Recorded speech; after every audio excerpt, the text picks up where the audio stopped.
এই বি কে দেখতে পাই বি নিজের খাতার মধ্যে লেখতাছে র‍্যাপ লেখতাছে। তবে ভাই বি এমন একটা ইম্পর্টেন্ট জায়গার মধ্যে বইসা নিজের র‍্যাপ লেখতাছে তুমি চিন্তাও করতে পারবে না। সুনাডেরা যেরকম মিটিং করতেছে এখানে রাইকাগেও বাকি সকল নিনজা এবং এল্ডারদেরকে নিয়ে মিটিং করতেছে। আর এই মিটিং এর মাঝখানে বইয়াই কিলার বি নিজের র‍্যাপ লেখতাছে ভাই। ওই যে একটা মাল যতবারই ওই স্ক্রিনের সামনে ততবারই প্রমাণ কইরা দেয়। আর কিলার বি নিজের র‍্যাপ লেখতাছে কেমনে জানো? এই মিটিং এর মধ্যে যে আলোচনা হইতাছে ওই আলোচনাগুলো থেকেই শব্দ নিয়ে নিয়ে লেখতাছে নিজের র‍্যাপের লাইগা। যেমন সি বলতাছি যে আমরা এখন পর্যন্ত শত্রুদের লোকেশন জানি না, এই কারণে আমাদের সবার প্রথমে সার্চ করতে হইব যেন আমরা আমাদের অ্যাটাকের এফোর্টকে আরো বেশি বাড়াইতে পারি। তো কিলার বি নিজের খাতার মধ্যে লিখতে থাকে হ্যাঁ এফোর্টকে বাড়াইতে হইব, তারপরে গিয়ে আমাদের লক্ষ্যকে খুঁজে বের করতে হইব।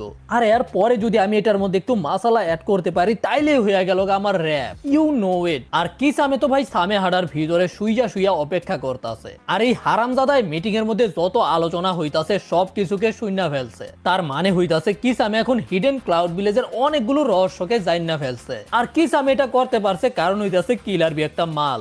যেই মালে এইরকম একটা ইম্পর্টেন্ট মিটিং এর মধ্যে বইসা নিজের র‍্যাপ লিখতে পারে ওই মালের কাছ থেকে তুমি আর কি আশা করো ভাই? আর এই মিটিং এর মধ্যে সি আর ডারুইর মধ্যে আলোচনা শুরু হয়ে যায়গা। সি এর মতে এখন ওদের বাকি ভিলেজের কাছ থেকে সাহায্যের প্রয়োজন, কিন্তু ডারুইর মনে হয় যে আমাদের বাকিদের উপরে বেশি বিশ্বাস করা উচিত না। কারণ হইতাছে ডারুইর মনে হয় বাকি ভিলেজরা ওদের সাথে সকল ইনফরমেশন শেয়ার করবে না, কিন্তু সি বলে যদি তারা অ্যালাইড শিনোবি ফোর্সের মধ্যে জয়েন হওয়ার পরেও সকল ইনফরমেশন শেয়ার না করে তাহলে অ্যালাইড শিনোবি ফোর্সের তো কোনো দামই থাকলো না। এই কারণে আমাদের তাদেরকে বিশ্বাস করতেই হইব। আর তারপরে সি সবার সামনে প্রস্তাব দেয় আমাদের কাছে এখন আর বেশি টাইম নাই, কারণ হইতাছে এই সময় হয়তো মাদারা কোনো চিপার মধ্যে বইসা নিজের প্ল্যানিং করতেছে যে কিভাবে 5 গ্রেট নেশনের সাথে ফাইট করবে। তো আমাদের এখন কিছু একটা করতেই হইব।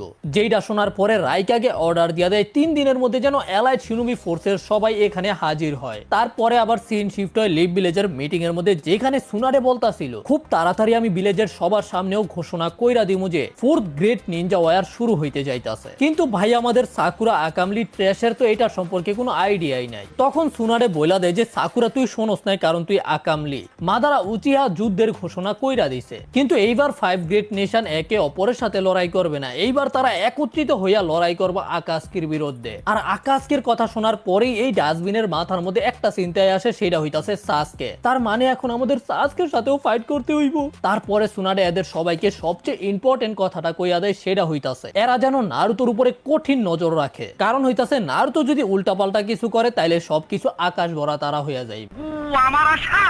তবে ঠিক তখনই সেখানে শিজুনি আসে একটা খারাপ খবর লইয়া যে নারুতো ইচিরাকু রামেন খাইতে গিয়া সেখান থেকে গায়েব হয়ে গেছে গা। আর এইটা শোনার পরে ভাই সুনারের মাথার মধ্যে আসমান ভাঙ্গা পড়ে। সুনারের সাথে সাথে সবাইকে অর্ডার দিয়া দেয় যেন সবাই কাজে লাইগা পড়ে নারুতোকে খুঁজে বের করার লাইগা। তবে ভাই আমরা তো জানি এখন নারুতো হইতাছে মাউন্ট মিয়োবুকুর মধ্যে, কারণ হইতাছে মাস্টার ফুকাসাকু নারুতোকে সামান করছিল, আমরা আগের পার্টের মধ্যে দেখছি। আর এখন নারুতোর সময় হয়ে গেছে গা ভিলেজের মধ্যে ফিরা যাওয়ার। তো মাস্টার ফুকাসাকু আবারও নিজের জুৎসুর ব্যবহার করে এতে নারুতো আবারও সামান হইয়া যায় হইতাছে ইচিরাকুর দোকানের মধ্যে। ভাই নারুতো হঠাৎ করে এখানে সামান হয়ে যেগুলো দেখা এরা তিনজনে ভয় পেয়ে জায়গা। কিরে নারুতো তুই কই গেছিলি, হঠাৎ করে গায়েব হয়ে গেলি আবার চলে আইলি? তখন নারুতো বলে যে আমার একটা কাজ ছিল।